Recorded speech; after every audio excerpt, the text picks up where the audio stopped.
So, you've got some new cards for me? Yes, sir, I do. In fact, today we're gonna talk about green. That's a color! Yes, sir, it is. But a lot of people don't feel that way. Oh, really? Don't they know their colors? Apparently not, sir, but don't worry, I'm here to fix that. Oh, okay, and how will you do that? Well, sir, these guys from the Lookout, they gave me this data analysis, which shows the current state of green. The Lookout, that's where Kami lives! Yes, sir, it is. So, here you go. But this is an image of a dumpster on fire. Yes, sir, it is. Well, I'm slightly confused. I don't see the connection here. Well, sir, they're both green. Oh yeah, okay, now I see it. So to fix that, I thought for the first Zenkai set we can try out something new. Oh really? Yeah, I thought maybe we can revisit some older characters that people love, like King Piccolo and Master Roshi. That's the guy with the turtle! Yes, sir, he is. Okay. So I thought, sir, we could really lean into some gimmicks. We can really step it up this time. But aren't gimmicks the problem? Isn't that the thing that people hate about green? Oh, okay, sir, I need you to go all the way off my back for this one. Okay, let me get off that back. So for Master Roshi, we can have this field card, and it can put like things into play through the field card, like training. Uh-huh. Yeah, and then we can have Master Roshi beat up a bunch of kids to make them stronger. Wouldn't an old guy beating kids raise some red flags? Nah, it's okay, sir. We can make Master Roshi not to draw from beating kids so that we can teach people a valuable lesson about how beating kids is bad. Wait, but you just said that the leader should be attacking battle cards, so how does he profit from this? Unclear. Oh, okay. And for King Piccolo, we can have him swarm the field with demons. Wait, there's demons in this? Yes, sir, there's a lot of them and they're super strong, but not all of them count for the awakening, so it's pretty balanced. Okay. And instead of one boss monster, we can have two boss monsters that combined are super strong and can go into any green deck. Wow, wow, wow, wow, wow, wow. I think this will make green a lot better color in the upcoming metagame. Wow, these new green cards look amazing, but I'm concerned. It looks to me like balancing them with these other colors is going to be a lot of hard work. No, it's gonna be super easy, in fact, barely an inconvenience. Oh, really? Yeah, you see, we're actually going to make red so much better than anything else, so it will just keep green in check. Oh, making red cards good is tight. Yes, sir, it is. So, what do you think? I think these ideas are amazing, but if we make red even better, isn't it going to cause problems in the long run? Nah, it's gonna be cool. The metagame will sort itself out and everyone's gonna be super happy in the end. You think so? I mean, it's the first Zenkai set. We just introduced a new mechanic. What can possibly go wrong? What's going on, guys? This is Damian from the Lookout, and today I'm talking about the sad state of green. But if you enjoyed the pitch meeting sketch, hit that subscribe button. We are on our way to 1,500 subs. We're trying to get there by the 26th of November. So help us out with that, and now roll a video. As with all of our videos, let's start with the breakdown. So in this video we will discuss what's the issue with green in the last couple of sets, green card design overall, and finally, is there any hope for the future? So let's start by examining the issues that green has. Let's talk about these issues in a constructive way, because the easiest thing for me to do would be just screech green bad for 15 minutes. But yeah, I want to tackle this problem in a constructive manner, so let's start by examining some issues. If I were to describe green, I would use the words scattered and unfocused.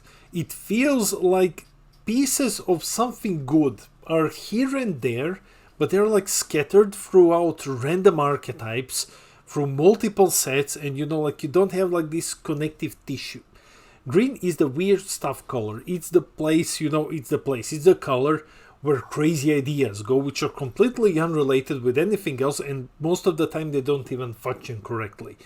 It feels directionless because it changes what it wants to do drastically every set. For example, you can have chilled Shield Swarm, for example. No, Metacooler Swarm.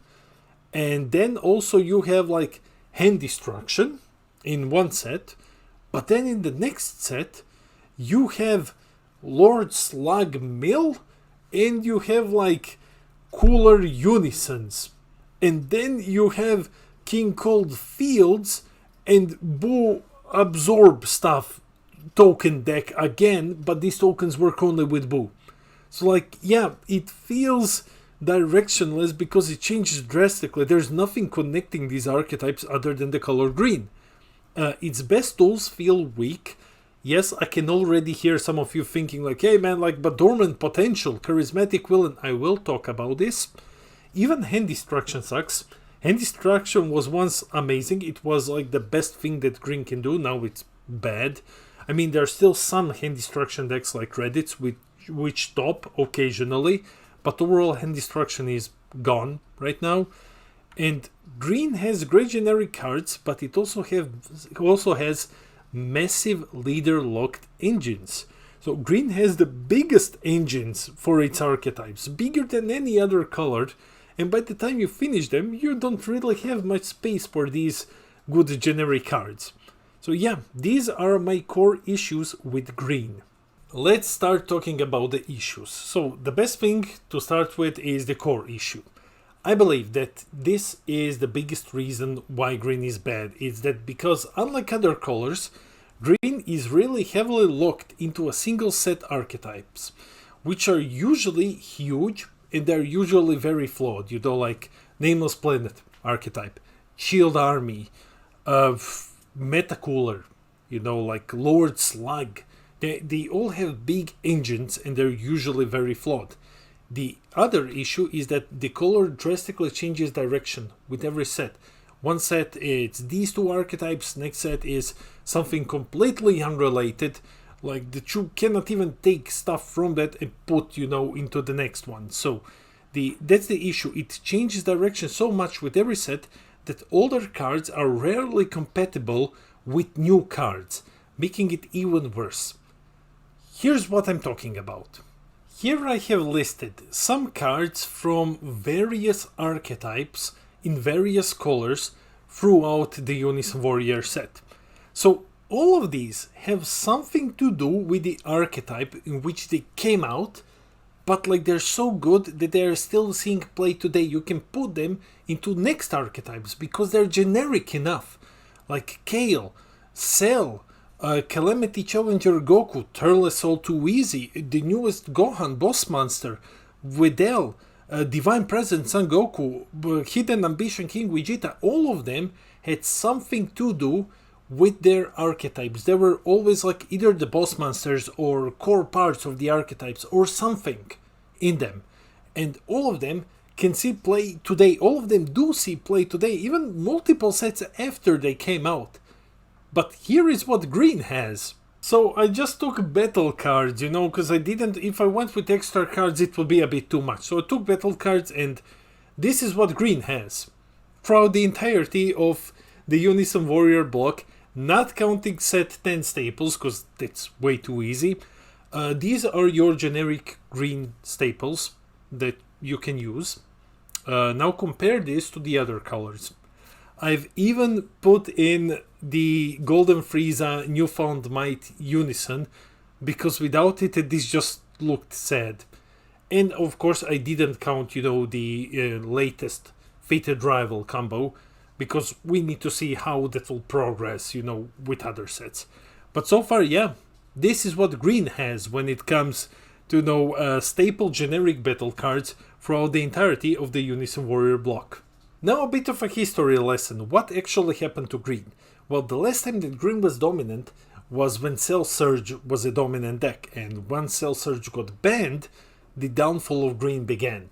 We cannot fully trace all of green's issues back to Cell Surge. Cell Surge being banned isn't what killed green, but what Cell Surge did is it was the best hand destruction deck, and hand destruction was the thing that green was doing for a long time.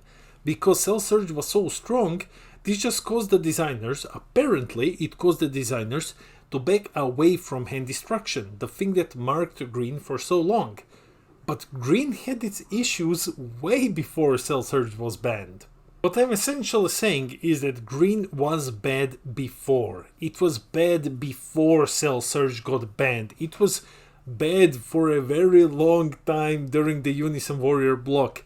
Actually, it was around set 12, I believe, that green started its descent into like this weird color archetype territory. Let's take a look at some of green's leaders through the Unison Warrior block. Here's what I'm talking about. Like, look, there's 8 leaders from the Unison Warrior block, and they were all bad. All of them were bad. Like, when I say like, oh, they are bad, not all of them are equally bad. Like, Lord Slug is a fun meal deck. It's not like set 15 Goku and Vegeta bad. Set 15 Goku and Vegeta are some of the worst leaders ever designed. Vegeta particularly, like this Vegeta is awful. I'm sorry Vegeta fans, but like this is a mockery.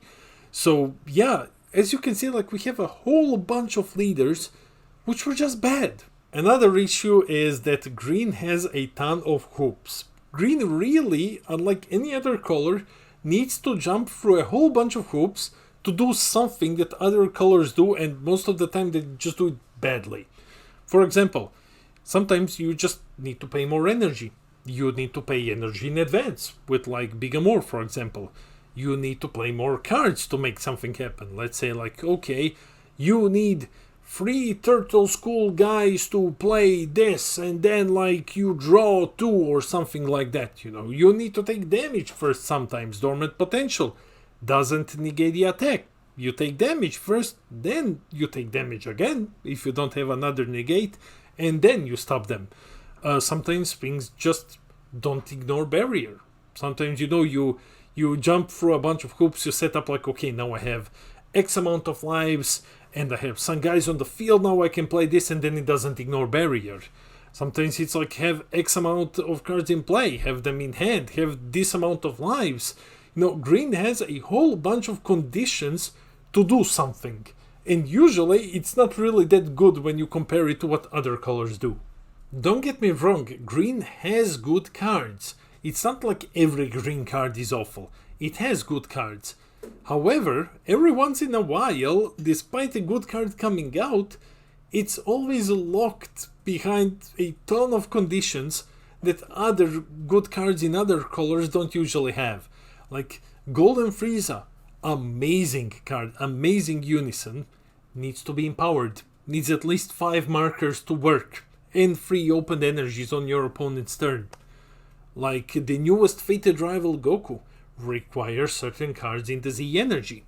Fated Rival Piccolo requires Fated Rival Goku to be out, or a small Piccolo Jr., but then you pay 3 energy. Like there are always like these good cards, very, very good cards, but they always have like requirements that other cards, other good cards in other colors don't necessarily have. Like Baby Golden Avenger is always going to cost 5 and just counter something. Frieza, Newfound Might, is always going to need to be empowered first.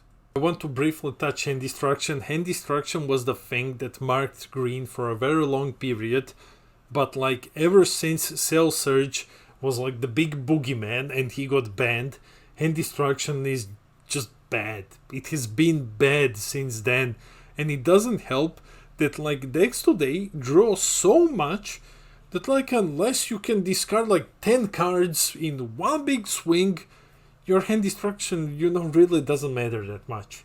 Like it's not a viable archetype anymore. This perfectly brings me into my next point, and that is there is an argument that green is dangerous. That it would be too broken if you gave green a generic leader which can just use all of these scattered generic pieces and it will just be like insane. I highly doubt that this is the case, because unlike other colors, green is fundamentally so different in a way that all of its generic cards are good. Some of them are very, very good. But if you compare them to like yellow or blue generically good cards, green generically good cards have a problem standing on their own, and this is mostly due to their requirements. For example, once again, one of staple blue cards, Golden Avenger, it can go into literally any blue deck. You pay 5, you counter. Son Goku Fated Rival will always require certain cards in Z energy.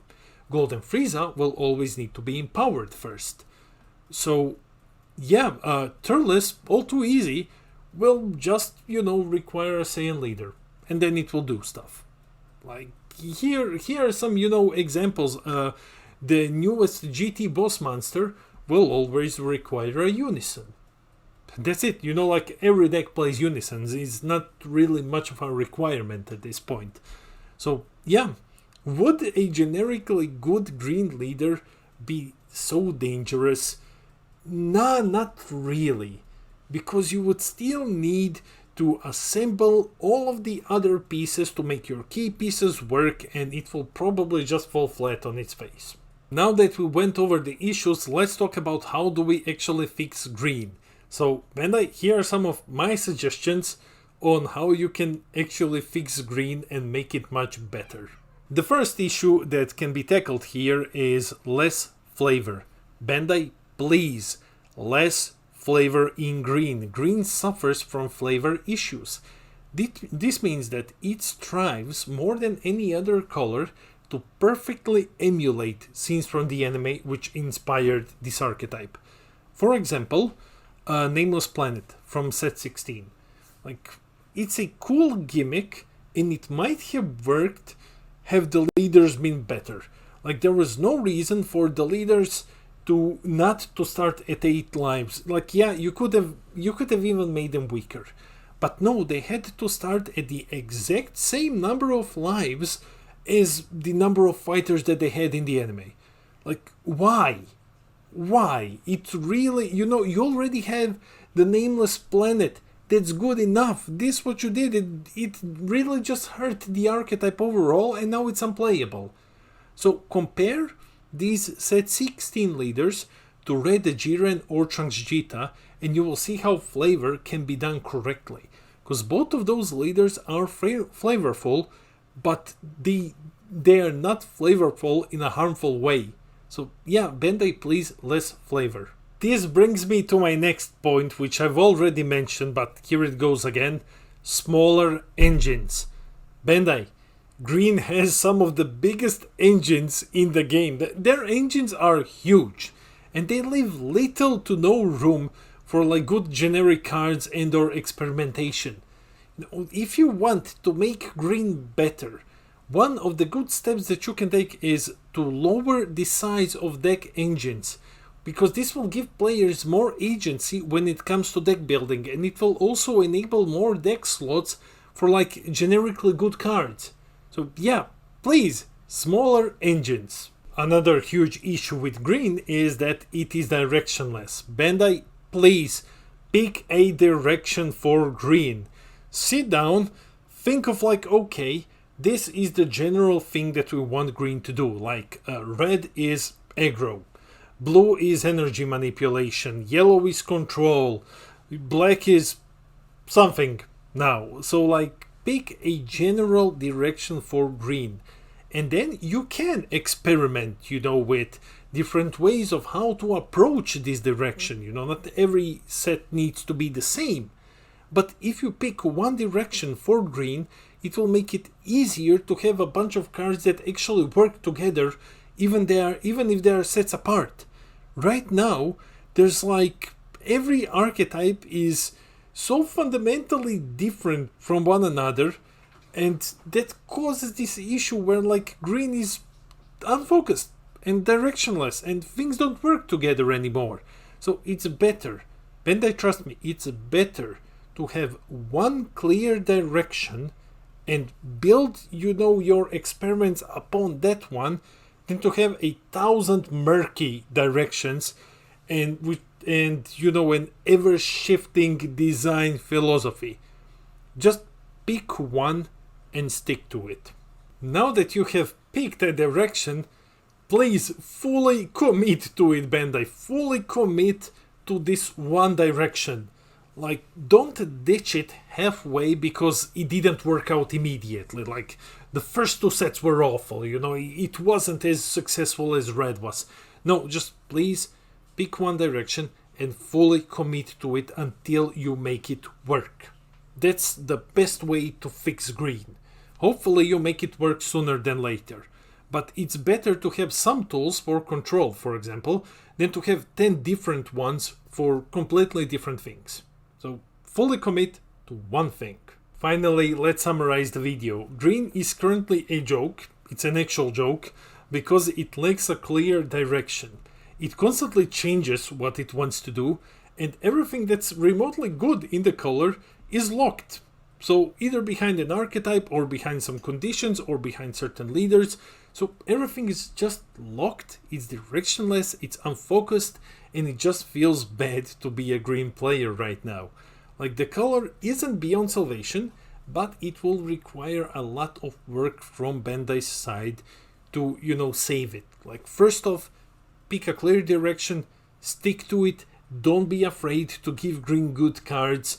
Ban something if you think that like Dormant, for example, is holding green back and that green cannot have like good cards because of Dormant or Freeze or something, then ban them. Like if that's what I'm not calling for Dormant to be banned, but hey, if you tell me like this is the cost that you need to pay to get better stuff down the line, then sure, I would rather get better stuff down the line and lose Dormant potential or like Charismatic Villain or both than just like have pack filler for the next 10 sets. So yeah, Bandai, the ball is in your court. That's it for the video. Let me know in the comments below, how do you feel about the state of green? As you can tell, I am a green player. I'm very hurt by the current state of green, and I'm very pissed when I see new green cards.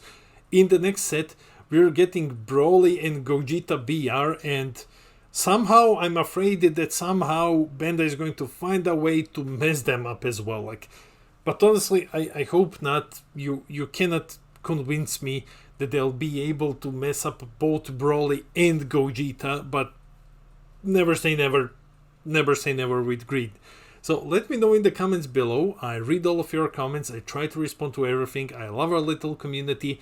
And don't forget to hit that subscribe button. We are on our way to 1,500 subs, and we're trying to reach that by the 26th of November, by the time that European finals roll around.